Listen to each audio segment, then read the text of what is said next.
is a producer, director, and the music director, super successful music director, and successful director as well now. So I request Ravi Basrur sir to speak few words about the film. అందరికీ నమస్కారం. నాకు అంత తెలుగు రాదు, so ఏదో మాట్లాడుతున్నాను just because of the all Telugu movies, all heroes, all directors. Because ఆ movie చూసినే నేను ఏం మాట్లాడుతున్నాను just because of the movie. So అలాగే నేను తమిళ్ నేర్చుకున్నది just because of the movie. So చాలా టైం నుంచి I'm a big fan of all music director here, especially Mani Sharma sir. So ఆయన పాట అన్నీ విని విని విని విని సో కమర్షియల్గా పాట అంటే ఇలా ఉండాలి అని మనసుతో అనుకుంటాను actually. So coming to this point, Veerachandrahasa మనకందరికీ ఒక ఆప్షన్ దొరుకుతుంది, లైక్ భగవంతుడు ఇచ్చేస్తారు. సో మ్యాజిక్ స్టిక్, అది వచ్చిన తర్వాత ఆ మ్యాజిక్ స్టిక్ని రైట్గా యూజ్ చేయాలి. సో ఇది నా రెస్పాన్సిబిలిటీ. సో ఒక 8th స్టాండర్డ్ ఫెయిల్, లైఫ్లో నేను చూసేది అన్ని డిజాస్టరే. అప్ టు ఉగ్రం వచ్చిన తర్వాత ప్రశాంత్ సార్ నన్ను చూసి ఈయన ఏదో చేస్తాడు అని సెలెక్షన్ వరకు, so my life is like disaster. ఏం టచ్ చేసినా అది డిజాస్టర్. సో అలాంటి నా లైఫ్లో ఒక ఆప్షన్ దొరికింది, రవి అని ఒక పేరు. So he give me the opportunity. ఆ రోజు ఆయన లేకుండా so today I'm not here, just because that Ravi. ఆయన హెల్ప్ చేసిన తర్వాత ఆయన నా పేరు నేను పెట్టుకొని ఎవరెవరు రవి అని నన్ను పిలిపిస్తారో, so I have to give that credit to him entire my life. So దాని తర్వాత నాకు లైఫ్ ఇచ్చింది, సో ఒక హోప్ ఇచ్చింది Prashanth Neel sir, he's my god. దాని తర్వాత విజయ్ సార్. సో నన్ను నమ్మి ఇలా he can do the music and he can lift the music. So ఒక కొత్త డైమెన్షన్ ఓపెన్ అయింది నా మైండ్లో. అందువరకు ఏం వర్క్ చేస్తానో అది నాకు తెలీదు, ఇది ఇలా హిట్ అవుతుంది అని నాకు తెలీదు. When I get the first response from Hyderabad theatre, Prashant sir చెప్పారు, సో థియేటర్లో హడావుడి అవుతుందంట అని. సో ఇదన్నీ విని తర్వాత ఐఎమ్ నాట్ ఎన్ని, నా ఫేస్ ఎవరికూ తెలీదు, అందరికీ తెలుసు రవి బస్రూరు మ్యూజిక్ చేశారని. So thanks for that love, just because of you guys. మీరు లేకుండా సో అది ప్రజలకి ఛాన్సే లేదు. So just because of you guys that movie become that much bigger hit. దాని తర్వాత ఎస్పెషల్లీ తెలుగు ఆడియన్స్కి నేను చెప్పాలి, సో మూవీ అంటే సంభ్రమించాలి. So that I have learn from Telugu people. So thanks for everything. ఇందువరకు నేను ఎలా వచ్చానో just because of your love. So ఇది నా రెస్పాన్సిబిలిటీ. 12 years నుంచి నా డ్రీమ్. సో నా చేతిలో భగవంతుడు మీ వల్ల సో మ్యాజెస్టిక్ వచ్చింది. దాన్ని I have to use the right way. ఒక మూవీ చేస్తే అరౌండ్ 4,000 people విల్ సర్వైవల్, ఇది నా నమ్మకం.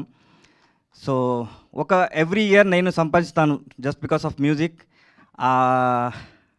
డబ్బులన్నీ రైట్ వేగా యూజ్ చేయాలి అని ఇయర్లీ ఒక మూవీ చేసిన హాబీ పెట్టుకున్నాను. So this is my 6th movie. Every year I'm making one movie, gathering the new people. కొత్త వాళ్ళు ఎవరున్నారో ఆడిషన్ చేసి సో ఆపర్చునిటీ ఇచ్చేస్తాను. సో జస్ట్ నా డబ్బు right wavy it has to be use. This is my 6th movie. ఇది నాకు ఎంత ప్రైడ్ అంటే, so I came from that route. మనం ఎక్కడ వెళ్ళినా కూడా, ఏ స్థాయికి వెళ్ళినా కూడా మన రూట్ ఎక్కడి నుంచి వచ్చేసాం అది మనం మర్చిపోకూడదు. ఎగ్జాక్ట్లీ. సో నా 12 years డ్రీమ్. ఇప్పుడు నేను మీరు తందానినానే కానీ ఏ పాట వినినా కూడా అదన్నీ came from this Yakshagana. So నాకు తెలియకుండా నైట్లో డ్రీమ్లో నేను ఉండాలని కూడా సాంగ్స్ అన్నీ వచ్చేస్తుంటాను. సో అన్నీ just because of this Yakshagana. So ఇది కొత్త ప్రపంచం. సో దీన్ని ఎలాబరేట్ చేసి ఒక దట్ రూట్ నుంచి వచ్చిన ఏది ఉంటుంది స్ట్రాంగ్ స్టోరీ నరేషన్ కానీ మ్యూజిక్ కానీ ఏం స్ట్రాంగ్నెస్ ఉందో అదన్నీ అందరికీ తెలియాలి. So that just because of that I made this movie. నేను సంపాదించిన అన్ని డబ్బు దీనికే పెట్టాను. ఎందుకంటే it has to be marked, అందుకే ఇది దీన్ని పెట్టాను. సో ఈ మూవీ ఎగ్జాక్ట్గా యక్షగాన ఎలా ఉందో సో అలాగే స్టోరీ ఉంది. దీంట్లో నా స్క్రీన్ ప్లే ఏమీ లేదు. డ్యూరేషన్ యాక్చువల్లీ యక్షగాన చేసిన it will come around 5 to 6 hours drama. So దాన్ని నేను షార్ట్గా మన ఆడియన్స్కి ఎలా ఎలా కావాలో that heroism, special this story is like my story. Every success man, ఎవరెవరో సక్సెస్ వచ్చారో ఆయన లైఫ్ స్టోరీ అన్నీ ఒక జీరో నుంచి హీరో ఎలా అవుతారు. So just because of their dedication, ఆ డెడికేషన్ ఈ స్టోరీలో నాకు కనిపించింది. So that's why I bring this story to everyone. ఈ స్టోరీ అందరికీ తెలుసు, బట్ ఈ స్టోరీ యక్షగానంలో ఎలా ప్లే చేస్తారు, సో యక్షగానంలో ఎలా అయింది, సో అదన్నీ దీంట్లో ఉంది. సో ఇది మూవీ అని పేరు పెట్టే అది లిమిటేషన్ అవుతుంది. It's a represent of culture. So నా కల్చర్ని I have to represent to you, Telugu పీపుల్కి. ఎందుకంటే ఇక్కడ కూడా చాలా కల్చరల్ ఉంది. అదే అన్ని సైడ్లో ఉంది. అట్లీస్ట్ ఇది చూసిన తర్వాత కల్చర్ బయట వస్తే అట్లీస్ట్ ఆ ఆర్టిస్ట్కి, సో ఇప్పుడు యక్షగాన అక్కడ ఉంది. So if I have to book the Yakshagana till 48, like 2024 కదా, 25 కదా, టిల్ 2048 మీకు ఛాన్సే లేదు. అంత బుకింగ్ ఉంది, అంత ఆర్టిస్ట్ బుకింగ్ ఉంది. కల్చర్ని అలా పెట్టుకున్నారు మన ఊర్లో. So we came from that route. అలాంటి కల్చర్ అన్ని ప్లేస్లో అన్ని చోట్ల ఉంది. So it has to come out. It has to come with the cinematic style. అది వచ్చేస్తే బాగా స్టోరీస్ మన మంచి స్టోరీస్ ఉంది, అదన్నీ బయట రావాలని నా కోరిక.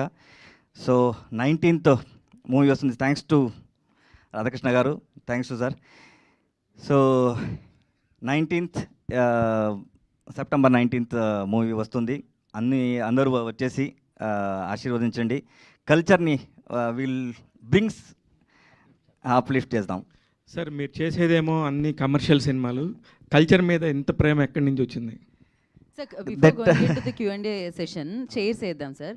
At the same time, sir, I request మీరు రాగానే ఫస్ట్ తందానే నానే ప్లీజ్ సార్, ఒక్కసారి మా కోసం, బికాజ్ ఆ మూడ్ క్రియేట్ అయిపోతుంది డెఫినెట్లీ.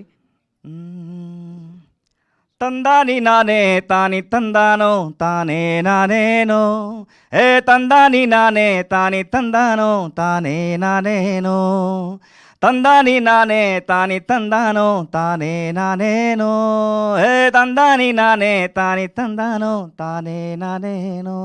Wow, beautiful. అసలు ఎన్నిసార్లు విన్నా అంతే అంతే అద్భుతంగా అనిపిస్తూ ఉంటుంది. ఆ చైర్స్ తీసుకునండి. సో ఆఫ్టర్ దిస్ మనం Q&A సెషన్ స్టార్ట్ చేద్దాము. యాక్చువల్లీ